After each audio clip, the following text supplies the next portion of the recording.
Hello. Well, we'll be finding out the government's vision for schools in England this week. There'll be a white paper setting out new plans to drive up standards. And that comes after 2 incredibly difficult years for the education sector during the pandemic, with continuing concerns over lost learning and the impact on the most vulnerable children. So we're joined now by the Education Secretary, Nadhim Zahawi. Thank you very much for being on the programme this morning. We'll get to education in a minute, but I just want to start with Ukraine, and in particular those comments by President Joe Biden. For God's sake, this man cannot remain in power. Does the UK government also think that Putin has to go? I think that's up to the Russian people. The Russian people, I think, are pretty fed up with what is happening in Ukraine, this illegal invasion, the destruction of their own livelihoods. Their economy is collapsing around them. And I think the Russian people will decide the fate of Putin and his cronies. The important thing to remember is that there is evidence that war crimes have been committed in the Ukraine, targeting of civilian areas in the Ukraine. And you will know that the Deputy Prime Minister, Dominic Raab, has been working with the International Criminal Court to make sure that that evidence is well documented, well collected, so that those who commit war crimes know that there will be a day of reckoning. I mean, you're very clear, aren't you, in saying that it's for the Russian people to decide who their president is. It's not helpful, is it, as comment from Joe Biden? I mean, US presidents calling for regime change doesn't always end well. Well, I think the White House has been very clear after that speech, which was a very powerful speech by President Biden, talking about contradicts what he said on. Well, they've been clear that actually it is an illegal invasion of the Ukraine, and that must end. And I think that's what the president is talking about. I think it's right that it is for the Russian people to decide how they are governed. I suspect, as I say to you, many of them will have friends, indeed family, that are Ukrainians, and having innocent Ukrainians murdered by Putin and his regime is not something that sits well with the Russian people either. So I think it's important to remember that they will decide that, they will make that decision ultimately. So he was wrong to say that? No, what I'm saying to you is the White House has been very clear on this. The president gave a very powerful speech on this. And I think it's, both the United States and the United Kingdom agree that it is up to the Russian people to decide who should be governing them.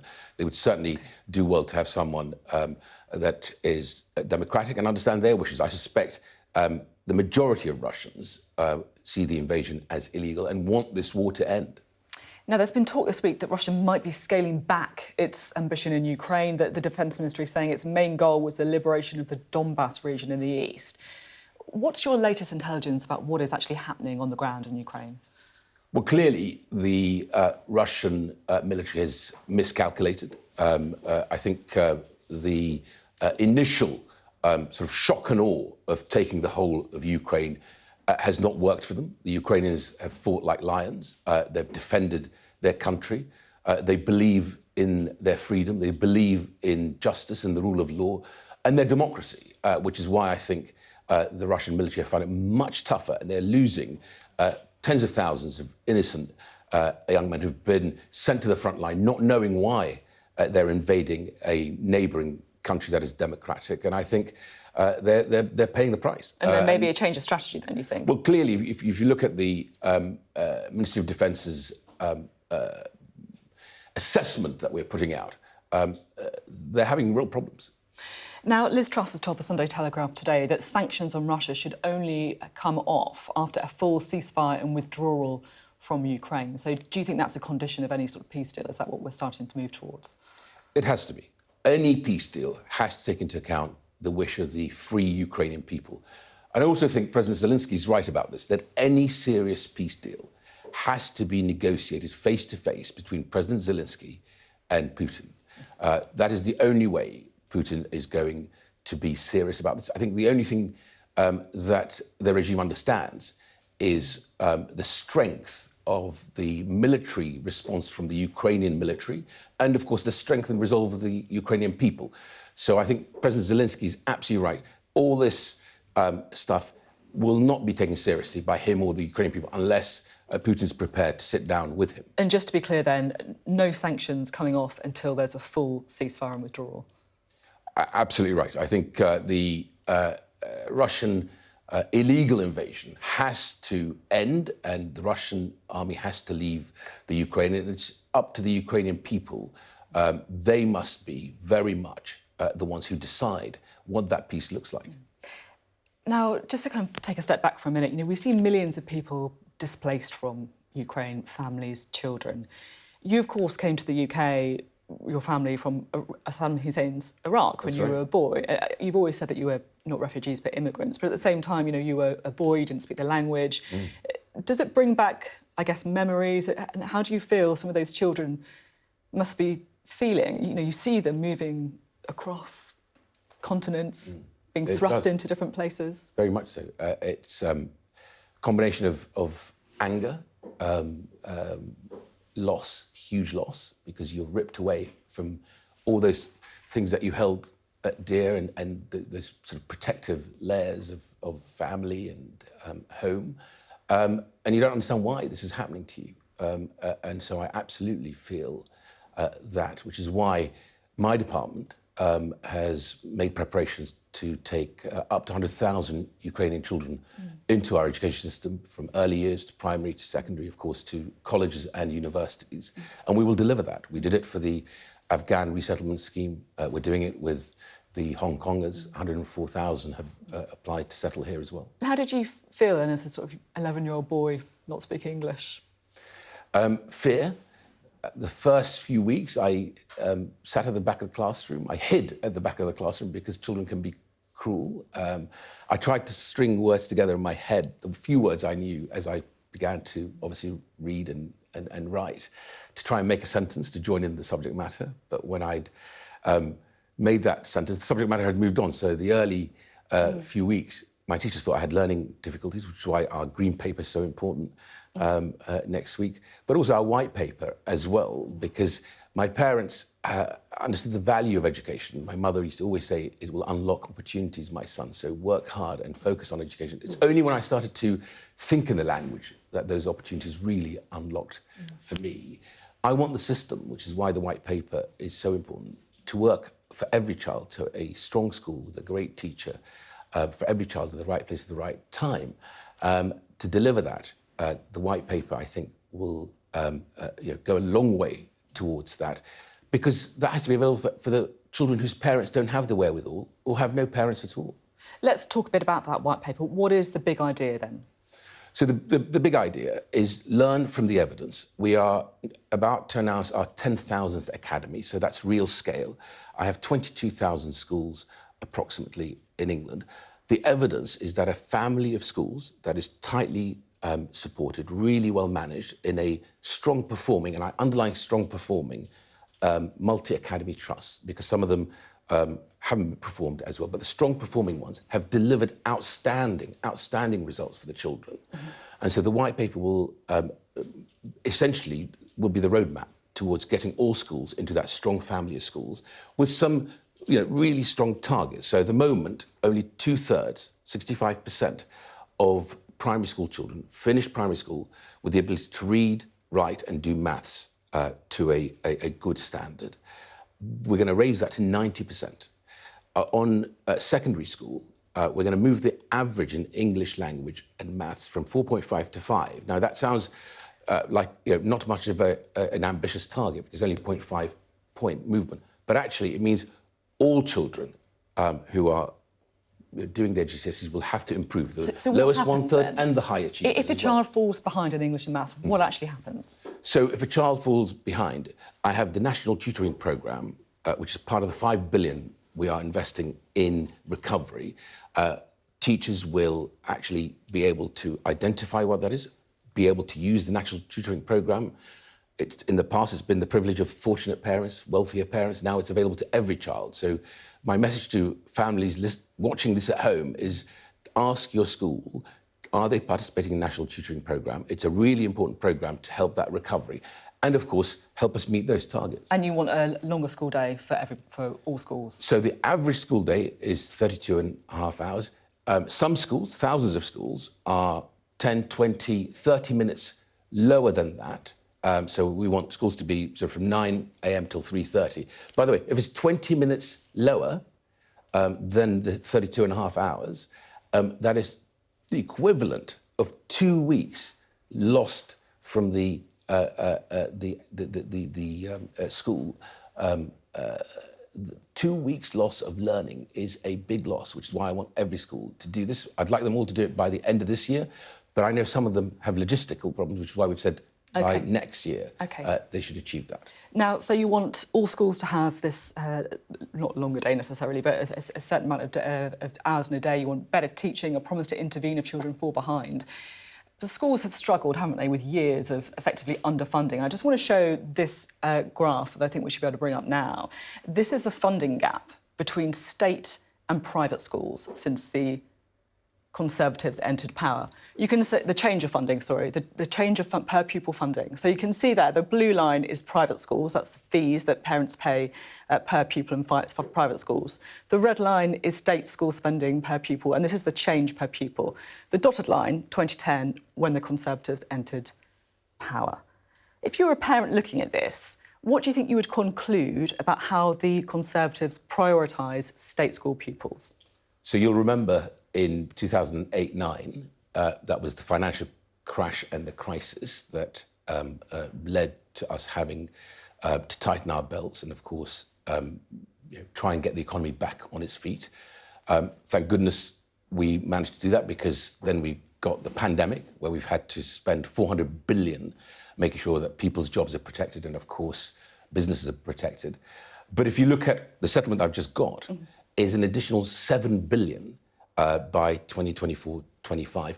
Much of it front-loaded, by the way. So 4 billion of that comes early. It's effectively restoring per pupil funding to 2010 levels. You've got a lost decade, haven't you, effectively, of growth in funding for comprehensive schools and state school pupils. But also, as I just explained, we had to get through the financial crisis. On the backs of collapsed. State school pupil funding. Well, but the important thing is to continue that investment now and deliver. It's not just the 7 billion, by the way. I've got 5 billion for recovery as well. Part of that is the National Tutoring Programme. These are important investments in school. And, of course, teachers have done a brilliant job. If you think of what they've had to come through, including, of course, dealing with Omicron, 99.9% of schools are open. The virus hasn't gone away. We still have 9% absence of teaching staff and support staff in schools. So I'm very conscious that we have to keep continuing to support the teaching profession. The best way to do that is the vaccination programme. And, of course, we had the booster and the announcement that we will now go further with protecting the most vulnerable with a 4th shot. And, of course, making sure that we keep supporting schools through both local directors of public health. You're talking about the pandemic, which obviously had a really very devastating impact on schools. It widened inequality as well. Private schools saw a 12 percentage point increase in A-stars last year. Comprehensive schools, a 3.9% increase. You've said that closing schools, looking back, was a mistake. Was cancelling exams a mistake as well? So I think the Secretary of State then had very little choice. Because would you have done it? When the inquiry will look at the decisions made to get the country through the pandemic. Would you have done it? Would you have cancelled exams? I don't think he's had much choice. I don't think you would have. The truth is that the closure of schools, when I reflect on that, was a mistake, and I'm on record as saying that, and I will do everything in my power never again to close schools, and the Prime Minister absolutely agrees with me, because not just the learning loss, but actually the mental strain on young people, the anxiety. If you look at what the Children's Commissioner has done on surveying 500,000 children, they said actually they really wanted to be back at school. I was at Tory Academy last week, and the children said to me, the worst thing that happened to us is having to be at home and learn at home. I saw it for myself with my own child. So I will do everything in my power to make sure we don't do that. And part of the learning to live with COVID is very much around that. But it's the teachers who've done a brilliant job. It's the support staff in schools who've allowed us to get to this position where we can live with the virus. Closing schools was a mistake. You've got more money for schools, so by implication there perhaps wasn't enough previously. We've talked about the inequality gap. Your predecessor was awarded a knighthood, Gavin Williamson. What was that for? Services to Boris Johnson's leadership campaign, or his record on education? So, Sophie, I'm going to say something to you which isn't universally popular, I know, But being in the department, and you see this on my lapel here, it's T-levels, the skills white paper and the skills bill, which is about to receive royal assent, was Gavin Williamson's work. When I was in the department under Theresa May, so he deserved the knighthood. Skills was considered the Cinderella part of the department. Gavin Williamson's work on skills, T-levels, the lifelong learning entitlement, will transform the fortunes of young people in our country who may not want to go to university. And I think for that alone, he deserves that knighthood. OK. Now, we're expecting the government to publish its plan for energy next week with a push on renewables. So there's a bit of a debate over whether to relax planning laws to allow more onshore wind farms to be built. Now, in 2012, you signed a letter opposing onshore wind. Have you changed your mind? No, I would say that if we are going to make sure that we carry the will of local people, whether it's onshore wind or nuclear, we have to learn from how it's done well in other countries. And the way you do that is making sure the local community have a real say and want onshore wind, if that's what they want to have. But also, we've seen great examples in other countries where if they build a nuclear power station within a certain radius of that power station, people get free power. So it's right to look at innovation, to make sure that we wean ourselves off hydrocarbons. We have to do that and have to do it well. Part of that is making sure that we look after the will of the local people. Just to clarify then, so do you agree with the idea that planning laws should be relaxed to allow more onshore wind farms to be built? Only if the local community supports having more onshore wind. I think that's the right thing. Is there a row in Cabinet about this at the minute? No, there is no row, because we have collective responsibility in Cabinet. We discuss things, and when we agree, we take that agreement seriously, and we have collective responsibility. Now, energy bills obviously are going through the roof. This is why we're looking at these innovations. Inflation forecast to hit 8.7%. The Resolution Foundation saying that 500,000 children are going to be pushed below the poverty line. Rishi Sunak is going to have to come up with more support, isn't he? So we are today in a global battle against inflation. Literally, the world is battling this in the US, in Europe. We are too. What does that mean to the consumer, your viewers? When you're in a global battle against inflation, it means the cost of everything from your shopping basket to your energy bills going up. What Rishi did is to say, actually, what has worked is local government know who is most vulnerable. So we've doubled the size of the help. So has he done enough? $500 million to $1 billion. Do you think he's done enough? He's put $22 billion for 1 year of help, 9.1 billion of it for energy. And the rest of it is things like making sure that people on universal credit and the taper, they actually keep more of the money. So do you think he has done enough then? I think he will continue to keep an eye on this. It's only right. It's irresponsible for me to say, job done, because energy prices are volatile, inflation remains high. So it would be absolutely irresponsible to say job done. But what I would say to you is putting 22 billion to work after spending 400 billion in response to the pandemic is the right thing to do. 1 billion through local government, the universal credit taper. On Friday, the national living wage will go up, which means £1,000 for those additional £1,000 for those most vulnerable. So we have to continue to keep an eye on this. But I think 22 billion in 1 year of help, when you've just spent 400 billion, is the right thing to do. Now, I just want to end by talking about Prince William's Caribbean tour. There have been a few controversial moments. I think everyone will remember the picture of the fence, Prince William, the Duke and Duchess of Cambridge, reaching out to kind of touch the hands of some of those children. We can see some of the videos of that tour there. Now, he has acknowledged growing Republican sentiment within the Commonwealth, saying that the trip brought into even sharper focus questions about the past and the future.